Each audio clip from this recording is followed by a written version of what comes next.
Hello friends, नमस्कार।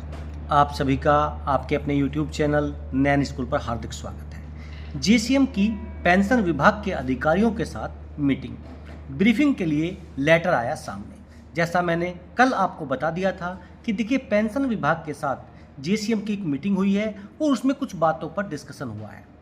Final outcome जब briefing की मिनट्स आएंगी तब आपको बताया जाएगा। तो देखिए वही वीडियो मैं आपके सामने लेके आ गया हूँ।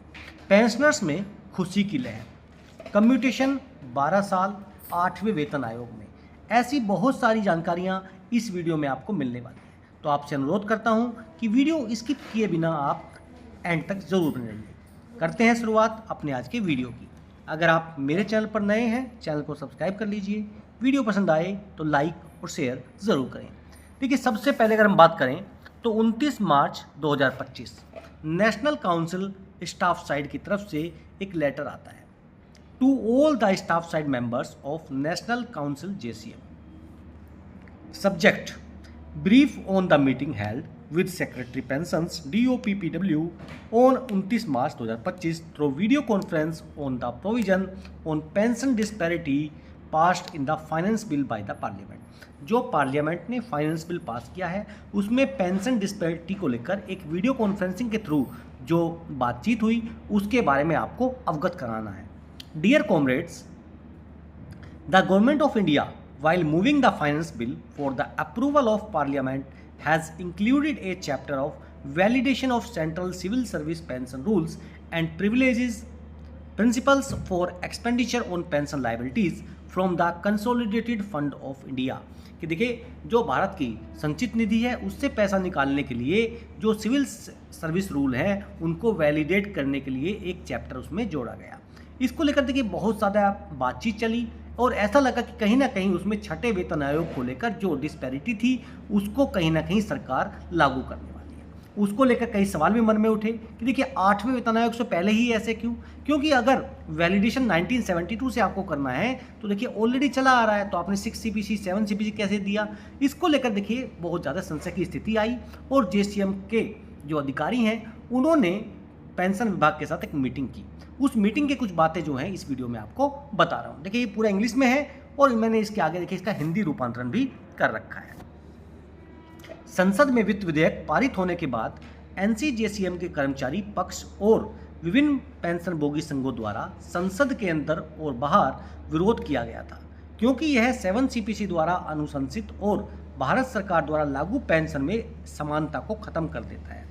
इसके अलावा चूंकि 8 CPC की भी घोषणा हो गई है, देश भर के पेंशनभोगी अपने पेंशन संशोधन और 1/1/2026 से पहले सेवानिवृत्त होने वाले पेंशनभोगियों जो भी हमारे होने वाले हैं अभी और बाद में पेंशनभोगी जो हैं जो सेवानिवृत्त बाद में होंगे 1/1/2026 के, उनके बीच में समानता बनाए रखने के लिए चिंतित थे। देखिए हो सकता है कि सरकार के मन में ये सारी बातें ना हो, लेकिन आपको अपनी तरफ से पहले ही क्लियर होना है कि देखिए कहीं ऐसी स्थिति ना बने कि बाद में आप परेशान होते रहें, जैसे OROP में हुआ, CPCG में होता रहा, 7 CPC में आप एक्सपे का मुद्दा देख लीजिए कि बाद में परेशान होना पड़े। अगर आपको पहले ही अपने पॉइंट सामने रखने हैं तो इससे स्थिति ज़्यादा साफ हो जाएगी। तो इसी चीज़ों को लेते हुए उनकी मुलाकात हुई।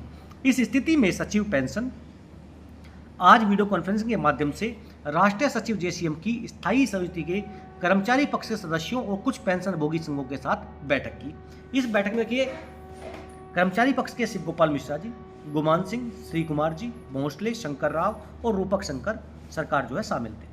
हमने पेंशनभोगियों के बीच असमानता स्थापित करने के लिए संसद के माध्यम से अधिकार लेने के सरकार के कदम का विरोध किया, क्योंकि पेंशनभोगियों के बीच इस तरह का भेदभाव सर्वोच्च न्यायालय के फैसले का स्पष्ट उल्लंघन है।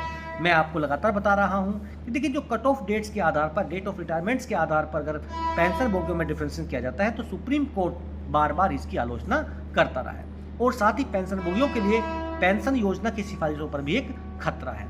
आगे चलते हैं।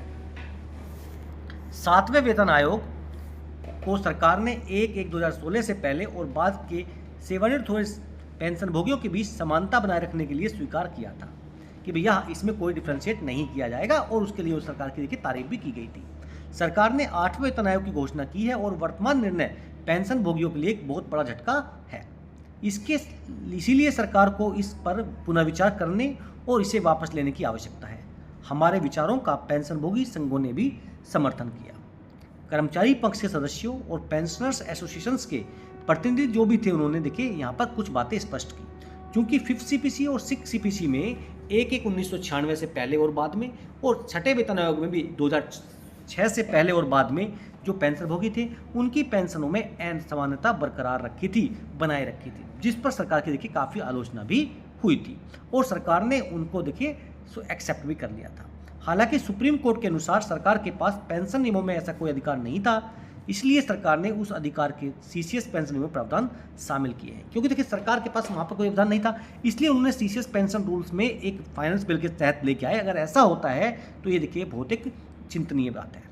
यह आशंका की 7वें वेतन आयोग द्वारा पेंशन भोगियों के बीच दी गई समानता तथा सरकार द्वारा लागू की गई समानता समाप्त कर दी जाएगी सही नहीं है, क्योंकि यह पहले से ही है और 8वें वेतन आयोग के साथ भी यह बनी रहेगी, इसलिए चिंता की कोई बात नहीं है, ऐसा देखिए यहाँ पर पेंशन सचिव ने बताया। सचिव पेंशन द्वारा दिए गए उपरोक्त स्पष्टीकरण के मद्देनजर हमने मांग की कि पेंशन भोगियों के मन में डर और आशंकाओं को दूर करने के लिए सरकार को इस संबंध में स्पष्टीकरण जारी करना चाहिए। सरकार को अपना क्लैरिफाई करना चाहिए कि देखिए हम जो 7 सीपीसी में था वही करेंगे, उसमें कोई भी डिफरेंशिएशन नहीं करेंगे। इसे 8 सीपीसी के संदर्भ में शर्तों में शामिल किया जाना चाहिए। टर्म्स ऑफ रेफरेंसेज है 8 सीपीसी की, उसमें भी इनको शामिल किया जाना चाहिए। जैसा कि कर्मचारी पक्ष अपने पहले ही मांग की जा चुकी है, और देखिए सचिव पेंशन ने आश्वासन दिया कि इस संबंध में स्पष्टीकरण जारी किया जाएगा।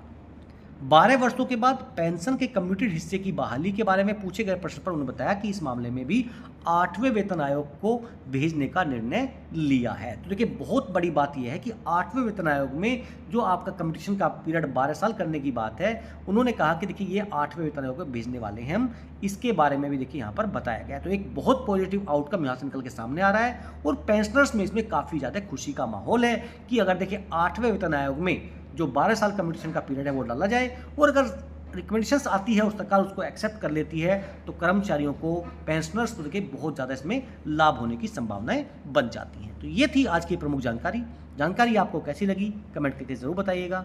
फिर मिलेंगे आपसे। जय हिंद, जय भारत।